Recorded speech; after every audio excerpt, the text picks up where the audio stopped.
Matthaios thinks over the puzzle, and the solution quickly seems clear to him. He starts the sand glasses, both the 9-minute one and the 5-minute one. He lets the 5-minute timer run out and places his hand on the sigil. The remaining 4 minutes run out in the 9-minute timer, and he immediately rotates it. The grains of sand fall, bit by bit, into the glass bulb.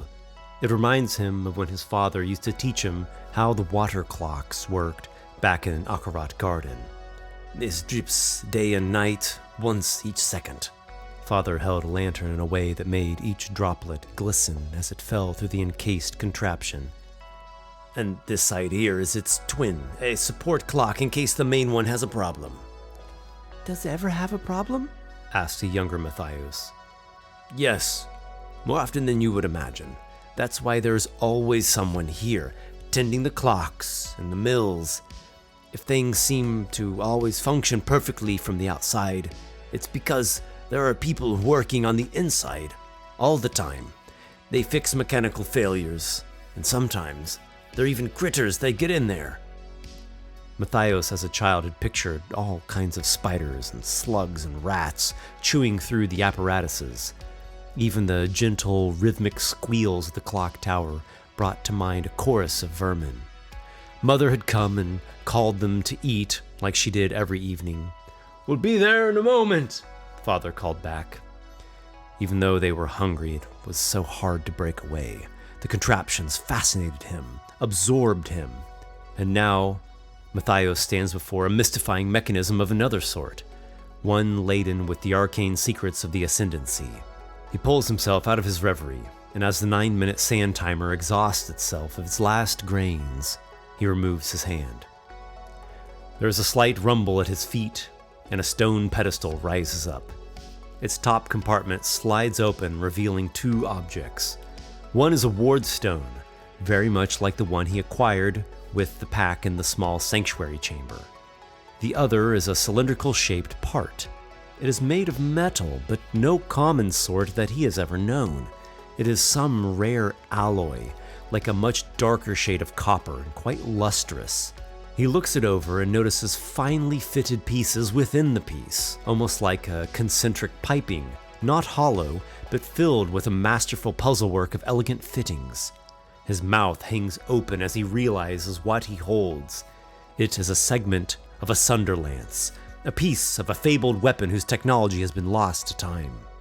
"I can't believe I'm actually holding this. This was made to be part of a sunderlance. I wonder if it actually was a whole weapon at some point that was disassembled. It could have been wielded in battle by a great warrior." As amazing as the find is, it is only one part, and there is much more for the Neophyte to explore as he seeks the scaled oracle, whoever it is that she might be. He puts the 2 objects away and moves along.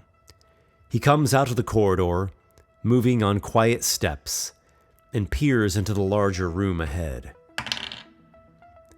The area is still and quiet. On the floor in the center of the chamber is a tiny brass idol of the serpent, the deity who is worshipped in this land. Matthaios picks up the idol. It is a well-made work of religious art, depicting a rearing constrictor with a coiled base. Its expression is one of might, and the artist who crafted it took great care in detailing all the scales. The adventurer adds it to his pack, and again notes how he is starting to feel the weight. He moves into the next chamber and finds that it leads to 3 other doors. A great and tall iron door to his left, and stone doors ahead and to his right. The first stone door he finds opens readily. It leads out into the great corridor that he has already explored. Indeed, this door had been sealed prior to him solving the organ chamber. He checks the other door nearby, and it as well is now unsealed. When he takes a step forward, there comes a sudden sound. A dart flies at him from the wall straight ahead. The projectile strikes Matthaios, poking through his leathers painfully. By instinct, he leaps aside. He comes into a mid-sized room and immediately stops himself. His side stings, but fortunately the wound is very minor. He looks this way and that, scanning for signs of holes or nozzles in the walls or any other indication of danger here. He notices a few floor stones look slightly different from the rest, those spanning about 15 feet in front of the door, and those in the space between the current room and an adjacent small chamber. As well, Matthaios locates a concealed wall compartment. Nothing about it seems suspicious to him, so he slides it open.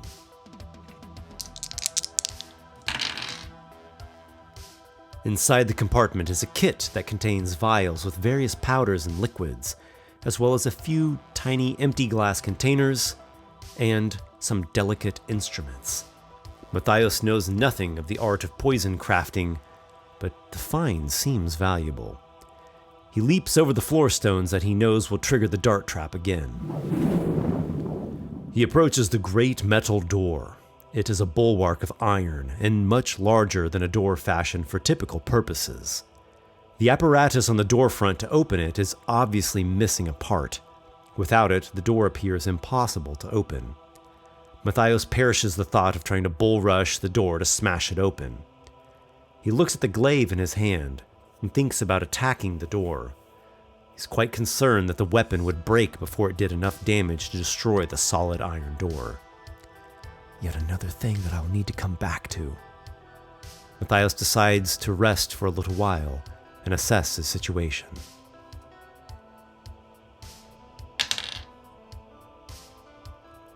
Confidence thrums in the veins of the Neophyte.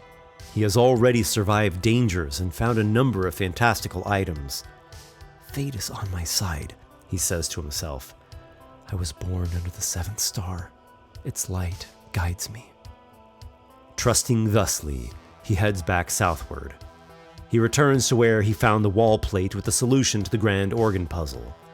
There is no sign of the sentinel drake that he had spotted flying in the air far overhead. There is a closer door to his left, which leads east, and a farther door straight ahead to the south. He opts for the closer door, which continues the great corridor of the south. Not far past the open doorway, the corridor bends back southward, seeming to stretch on for a great distance. Matthaios notices a refuse heap nearby and looks through it for anything worth scavenging. He finds two things, the first of which was obvious and took no digging around, the second of which was covered and well buried in the pile of junk and decay.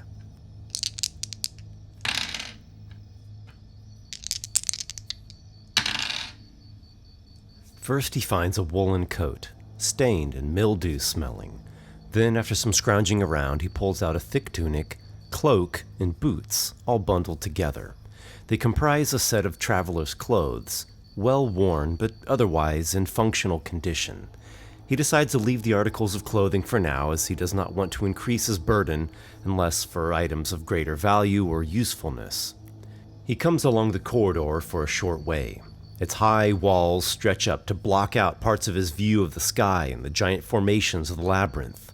Mosses, creepers, and molds encroach over the corridor walls and floor, and patches of weeds sprout between floor stones or from cracks. On the ground, Matthaios comes across a dead Diorthocans. Parts of it are missing, and it lies in brokenness and oxidation. It looks to have perished quite some time ago.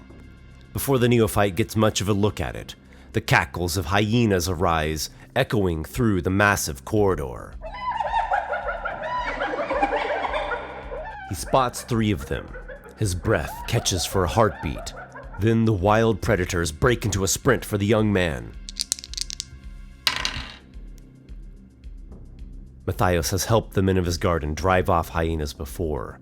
They are fiercely territorial beasts, and dangerously vicious when hungry, which is often. They prefer to scavenge and hunt in packs, and against a single person, present a serious threat. The Neophyte decides now is the time to deploy one of the ward stones. He pulls it from his belt pouch and crushes it. A translucent shield spreads over him in an instant. He goes behind a stone block to cut off the possibility of being flanked. The cackling hyenas drive forward, their hungering jaws hanging open to expose their fangs. They are much faster than the young man and will soon be upon him. Matthaios secures the glaive with his offhand, draws his javelin, and hurls it at the front hyena. The throwing spear skewers the lead hyena. It tumbles mid-stride and rolls on the ground, yelping. The two others sprint past her, closing the distance and falling upon the neophyte. He swings the polearm at the savage beast. His timing is off and the blade strikes only partially. It delivers a nasty cut to the hyena's face, but not a lethal wound. The hyenas shrill and snap with their slavering jaws.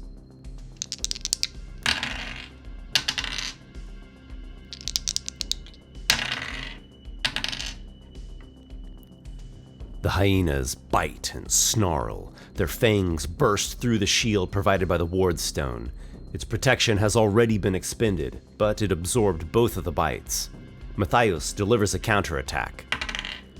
Unfortunately, the polearm blade grazes just a fraction of an inch above the wild beast. He adjusts his stance and swings the weapon again. The blow lands, striking down the hyena whose face had been cut. Matthaios shouts a booming battle cry at the third hyena. It bobs its head one way, then another, gives a cackle and a snarl, then snaps. The bite catches just part of Matthaios' arm. He thrusts and slashes with the glaive. The beast avoids the weapon and continues its predatory assault. The young fighter blocks the hyena's gnashing fangs with the haft of the polearm, then swings. The blade gashes the animal wide open. It gives a sharp cry and collapses, bleeding and broken. Matthaios sighs, glad to still be alive. The glaive is an impressive weapon, but he is still getting accustomed to it. He approaches the first hyena, puts it out of its misery, and retrieves his javelin from its body. There are 3 passages in this stretch of the Great Southern Corridor. The first 2 lead directly to large open archways, and the third is a continuation of the corridor. Matthaios considers exploring these areas now. There is also still the overgrown section of labyrinth that he has not yet seen.